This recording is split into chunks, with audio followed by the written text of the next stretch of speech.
Bienvenue à CJET en ondes, un podcast où les sujets sont aussi variés les uns que les autres. Attachez votre ceinture et préparez-vous à un tour de montagne russe à travers le parcours de personnes inspirantes. Colin Boucher et Alexis Bélan, les deux meilleurs animateurs de podcasts de tous les temps qui vous montreront que le CJET, c'est un endroit où on transforme les défis en opportunités.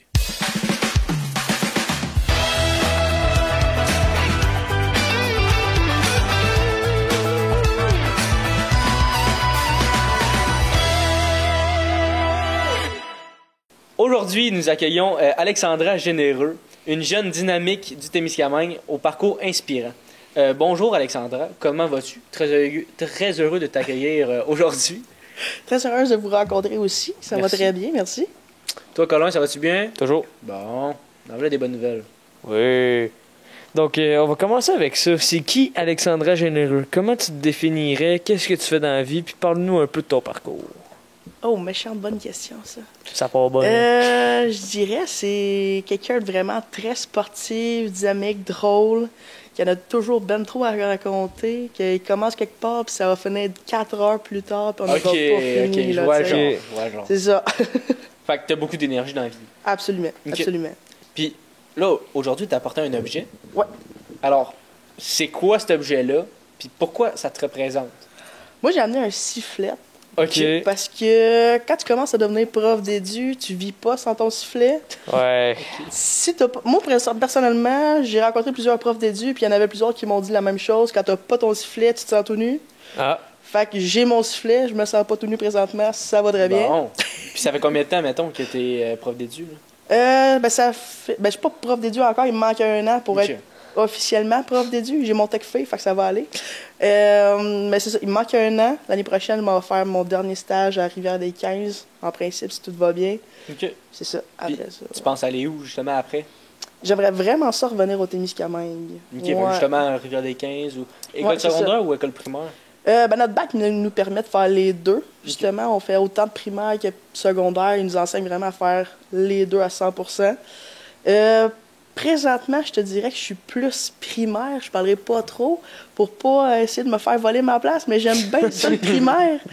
Mais j'ai pas fait de vrai stage. Mon seul stage que j'ai fait, je l'ai fait à Sherbrooke. C'est zéro représentatif de la population témiscamienne. C'est un autre, c'est un autre monde complètement. OK. Pourquoi? Fait que ça, je vais attendre. Ouais, c'est quoi c'est un autre monde, ouais? Ils passent leur...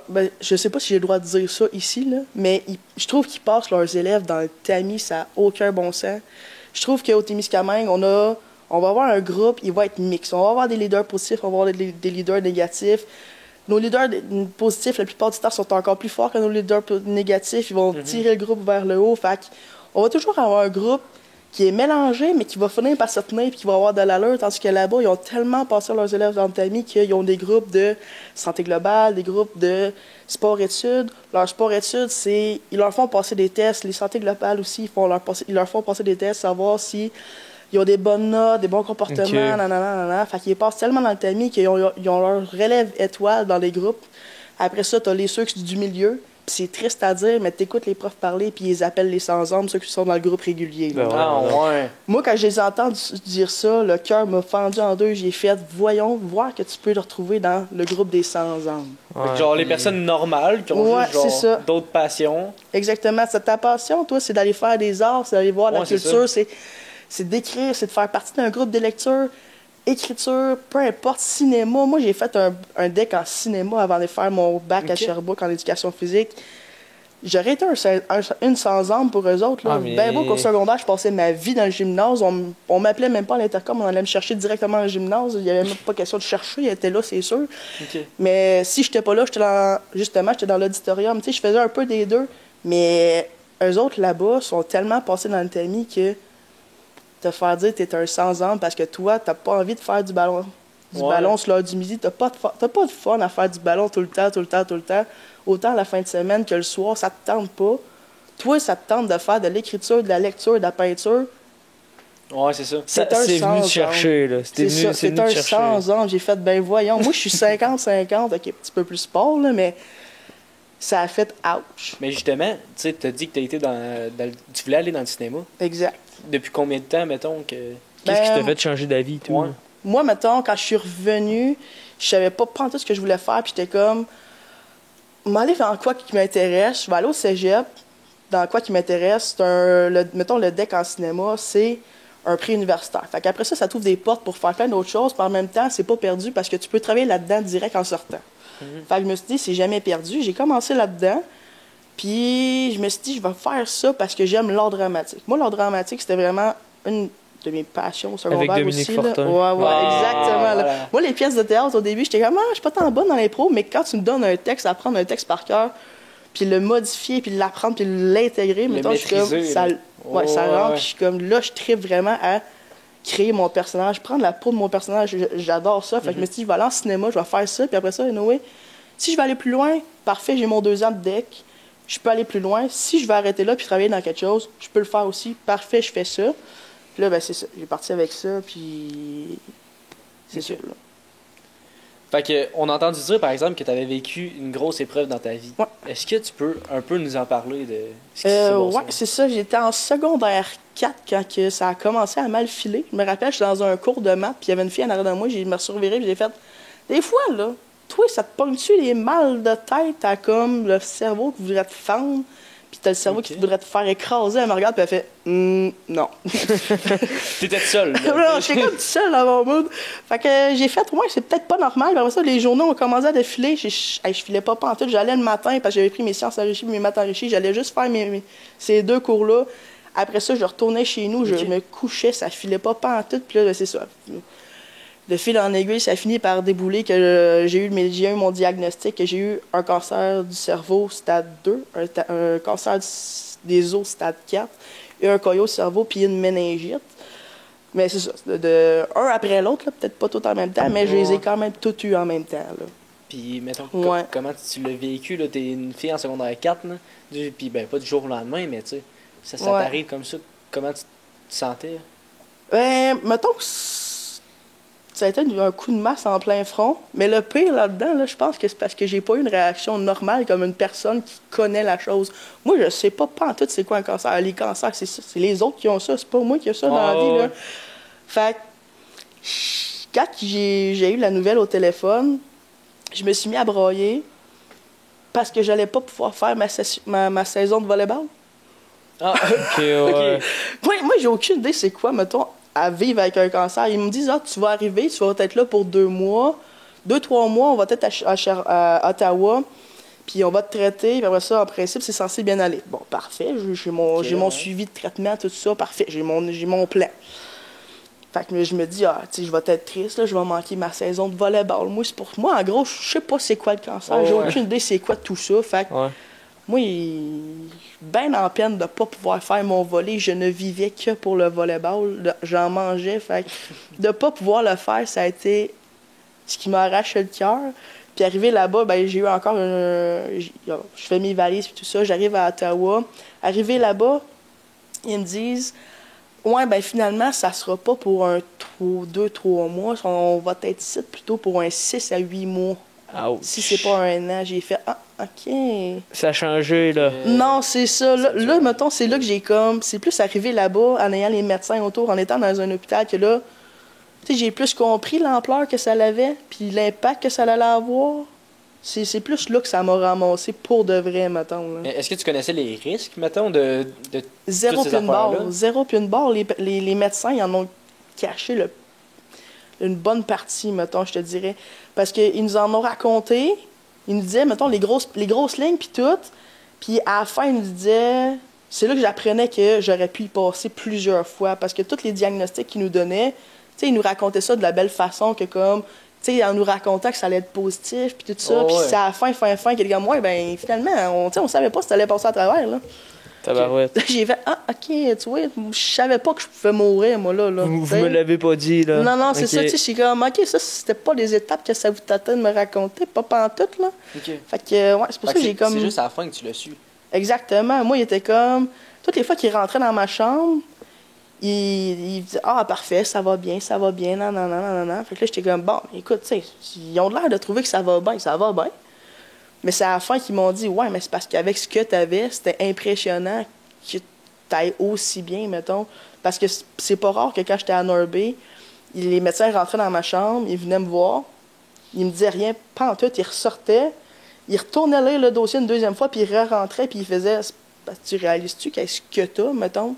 T'es pas censé être capable de bouger, marcher, parler, puis te lever le soir une fois que ta mère est partie, faire ton petit ménage de chambre d'hôpital, puis te recoucher après, là. OK. Tu sais, il était comme, t'es censé être knock-out, puis on sait même pas si tu vas passer à travers, puis toi, t'es là, tu fais tes petites affaires, tu fais ta petite vie, puis comme... Fait que ça, tu le sais à la fin, mettons. C'est ça, exactement. C'est mettons, de fil en aiguille, il s'est passé plein d'affaires, là, je pourrais en avoir pour 4 heures à raconter ça, là. Mais il y a une fois que je suis arrivée, ils m'ont fait un genre de scan, puis le médecin a fait « OK, ouais, ça, c'est un petit peu bizarre. » Il est allé voir le médecin supérieur un peu, là, je sais pas comment ça s'appelle, ça doit être Le chef médecin, on va dire. Ouais, c'est ça, chef médecin de quelque chose, là. Ouais. Il est allé le voir, puis juste par les scans, il m'a reconnu. OK. Il a même pas lu mon dossier, même pas lu mon nom, vite fait de même. Il a vu les scans, puis les scans antérieurs, puis il m'a reconnu juste à ça. Puis il a fait, ouais, on savait pas si on allait être rescapé, mettons. OK. Oh. J'ai fait, ah, OK. Tu vois, c'est maintenant que je l'apprends que ça, c'était assez gros que j'étais pas censé passer à travers, mettons. Tu sais, c'est tout le temps des affaires de même qui sont arrivées, qui ont fait en sorte que j'ai fait, OK, c'était plus gros que je pensais ce que j'avais, mettons. Fait que tu t'es jamais dit, genre, je vais peut-être abandonner ou parce que tu le savais pas. Non, c'est ça. Mais il y a des... Tu sais, en gros, les grosses lignes, tu sais, je savais que c'était gros d'avoir un cancer stade 4, plus un cancer stade 2, plus une méningite, plus un caillot au cerveau, plus... Tu sais, tout ça, tu sais, peut-être pas bonne en mathématiques, mais j'ai comme catché que l'addition, à la fin, c'était dangereux, tu sais. Ben, c'était pas un bon cocktail, là. Non, c'est ça. Fait que j'ai fait, c'est dangereux pareil. Puis il y a bien des fois que c'est pas rare que, mettons, à l'hôpital, en chimio, en traitement de chimio, j'étais couché dans mon lit puis j'avais peur de m'endormir parce que j'avais peur de pas me réveiller le lendemain, mettons. Ouais. C'est pas rare, ça, que c'est arrivé. Puis, mettons, ces moments-là, comment t'as fait, genre, pour, je sais pas, là, tu devais avoir un peu peur, justement, là? Des doutes sur toi, tu sais, des ça. inquiétudes. Comment t'as fait pour, genre, surmonter ces moments-là, là, de... Ouais, c'est de faire confiance au médecin puis de dire... comme dirait mon père, que la situation que je suis plus capable d'entendre, là, c'est un jour à la fois. Puis si un jour à la fois se passait, ben vas-y, 1 heure à la fois. Là. On va te dire que quand tu es en chimio puis t'as rien que Netflix à faire le tour, là, c'est long en sein, s'il vous plaît. Ouais. Mais je pense que pour vrai, c'était quand même ça, la seule chose que tu avais à faire. Tu restais couché dans ton lit puis tu avais juste à attendre. C'est tout ce que tu pouvais faire. Puis espérer que les traitements fonctionnent, faire confiance à ceux qui sont au-dessus, ceux qui ont les chemises blanches puis qui rentrent dans ta chambre. Okay. C'est les seuls à qui tu peux faire confiance. Fait que c'était vraiment juste d'attendre puis croiser les doigts bien fort pour que les médicaments puis la chimio fonctionnent parce que t'as aucun contrôle sur ta vie. Puis ça, c'est une des choses qui est difficile quand t'as la chimio, puis t'as le cancer puis tout ça, ou peu importe le problème médical, t'as zéro contrôle sur ton corps, t'as zéro contrôle sur ta vie. C'est les autres qui prennent en charge ton toi-même, là. Puis au final, mettons, t'es resté combien de temps à l'hôpital? Aux alentours d'1 an, quasiment. OK, mon c'était oui, veux pas, c'était du in and out, mais relation, hôpital, tout ça, ça a été un bon gros 1 an, mettons. Là. OK. Puis est-ce que ta famille t'a suivi? À Norby, j'ai été toujours avec ma mère. Oui, mes soeurs, mon père était un petit peu plus proche. Norby, c'est moins loin qu'Ottawa, on s'entend. Mais une fois que j'ai été transférée à Ottawa, ça a été seulement qu'avec ma mère. Mon père, mes soeurs sont restés au Témiscamingue, s'occuper de la ferme et tout ça, mais c'est ça, j'étais seule avec ma mère là-bas. Okay. Là. Puis, c'est quoi que t'as retenu le plus? J'imagine que t'en as pas retenu juste une affaire, là, mais c'est quoi que t'as retenu le plus de cette épreuve-là? Là? Retenu le plus? Qu'est-ce qui t'a marqué, là?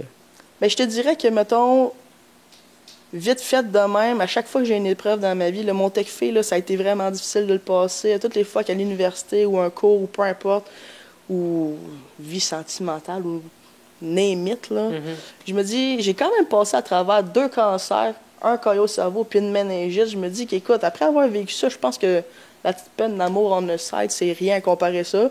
Fait que juste de me le rappeler, ça l'aide à passer à travers bien des affaires ou même juste me botter le cul pour passer par-dessus puis sauter à la prochaine étape. Là. Sauter au prochain chapitre puis voir ce qui va arriver après. Là.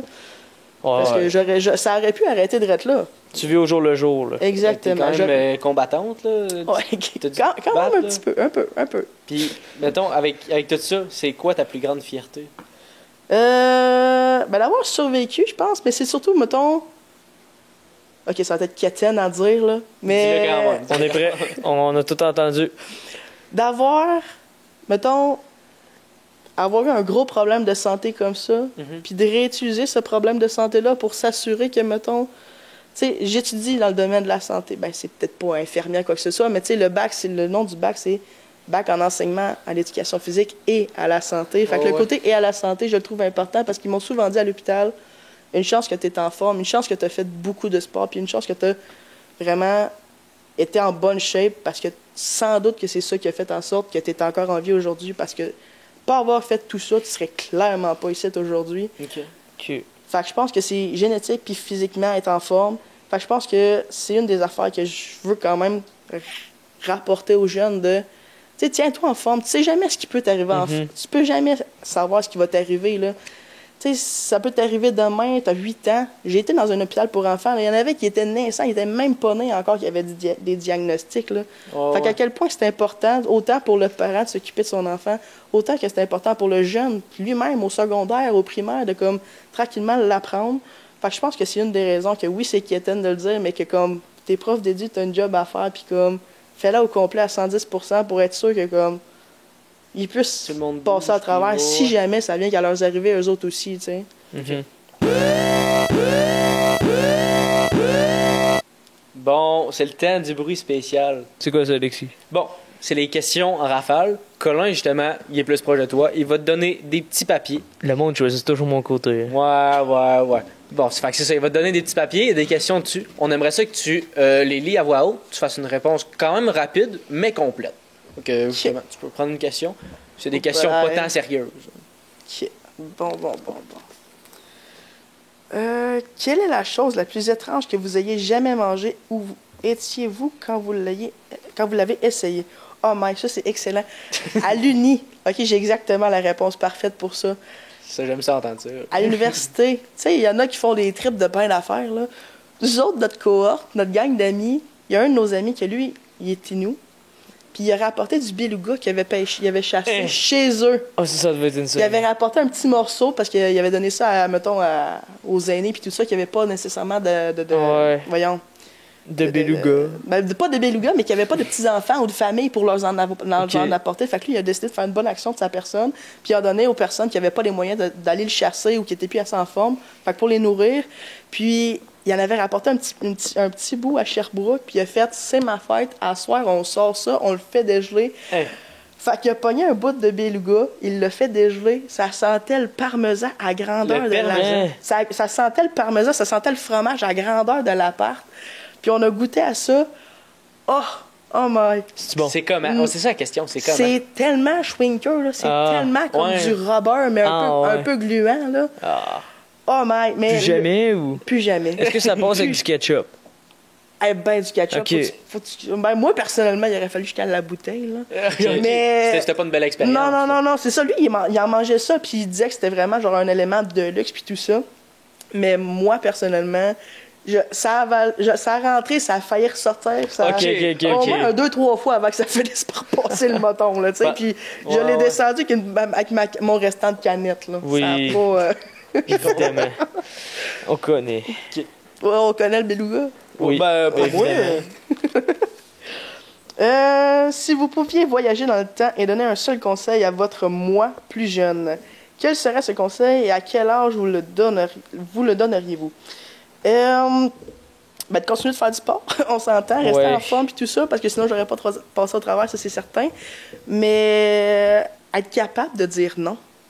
Dans quelles circonstances, peut-être? Dans quelles circonstances? Moi, là, tu me dis quelque chose, c'est sûr, je vais embarquer à 110%. Tu me donnes une job, tu me demandes un service, peu importe, c'est sûr que je vais dire oui. Je ne dis à pratiquement jamais non, mais Ok. c'est sûr que je suis capable de mettre mes limites, mais on s'entend que ça a été difficile, là. Apprendre à dire non, là, moi, j'étais tout le temps la personne à avoir 152 000 affaires à faire en même temps. Ouais. Mes profs m'ont déjà dit, comment tu fais pour gérer ton horaire, toi? T'as dit oui à 150 affaires, là. Mettons, là, t'as une affaire à 9h50, à 55, à 56, puis mettons, t'en avais deux en même temps, là. Ouais. Comment t'as fait pour comme, m'arranger? Fait que apprendre à dire non, puis apprendre à prendre du temps pour moi-même, là. Ouais. C'est encore à travailler, ça. Ben, je vois le genre. Oui. Ouais, c'est ça. Donc, Ben- en terminant, qu'est-ce que tu dirais aux gens qui vivent avec des difficultés dans la vie? Avec des difficultés dans la vie. Ah, moi, C'est large. C'est très large. ben, c'est très large, Très mais. large. Mais Moi, mettons, les- des moi, difficultés, c'est parce que. Ben, l'affaire, c'est parce que je serais tellement pas gentil, là. Ah, Vas-y, Ouais, quand même, vas-y au là. feeling. Moi, j'y dirais, botte-toi le cul, passe à travers. Arrête de te Ok. plaindre sur ton sort, là. ouais. Puis vas-y, passe à travers. Genre, les autres le feront pas à ta place, là. Mhm. Oui, ben, beau, quand t'as le cancer, t'es malade, c'est les autres qui te gèrent, là. Mais quand t'as le contrôle de toi-même, quand t'as pas de maladie, quand t'as rien, puis tu vas bien, t'es tout seul chez vous, tu fais rien, là. Ben, justement, t'es tout seul chez vous, tu fais rien. Gère-toi, fais quelque chose. Trouve quelque chose à Vas-y, faire. fais Ok. ça. Il y a tout le temps quelque chose à faire quelque part. Il y a tout le temps un voisin qui a besoin d'aide. Il y a tout le temps, quelque part, il y a quelque chose à faire. Fait que, Mhm. botte-toi les fesses, ouvre tes yeux, puis fais de quoi, genre. Moi, Ok. on dirait que ça, c'est Ben- peut-être ma réponse de camp de jour, de comme... Ben, c'est un message de motivation. hein. Ben, c'est ça, exactement. Et on dirait que la longueur de journée, ces temps-ci, je fais que répondre à ça, des affaires de « Oui, mais il m'a fait ça. » Écoute, j'ai pas le temps pour des niaiseries de même. Ah ouais, avance dans la vie, Ok. puis passe au travers. Là. C'est pas parce que l'autre t'a regardé de travers que comme ta vie va s'arrêter là. Vas-y, fonce, puis tu vas voir ce qui va t'attendre, parce qu'à un moment donné, là, c'est pas les autres qui vont le faire pour toi, et ça, je te le garantis. Ouais. Ouais. Si t'as besoin d'aide, demande-le. Parce que c'est important. Ben, faut pas que tu te faut brûles. demander de l'aide. Faut demander de l'aide. Mais à un moment donné, là, tu peux pas demander à l'autre de le faire pour toi. Il va Ok. te demander de t'aider, mais demande pas de le faire pour toi. Obligé. Ouais. Ben, merci beaucoup, Alexandra, Ben, ça pour fait cette plaisir. belle Oui, rencontre. merci. Très inspirant. Très, Pour très vrai. inspirant. On l'essaye. Puis, manquez pas nos prochains épisodes de podcast. Ça va sortir dans pas long, Alexis. Hein? Oui! Et voilà, c'est déjà terminé. On espère que vous avez apprécié cette virée au CJAT. N'oubliez pas que le Carrefour Jeunesse Emploi est là pour vous accompagner à chaque étape de votre parcours. Que tu sois à l'école, chez toi ou en route pour venir t'établir au Témiscamingue. Appelle ou viens nous voir, on se retrouve dans un prochain podcast. À bientôt.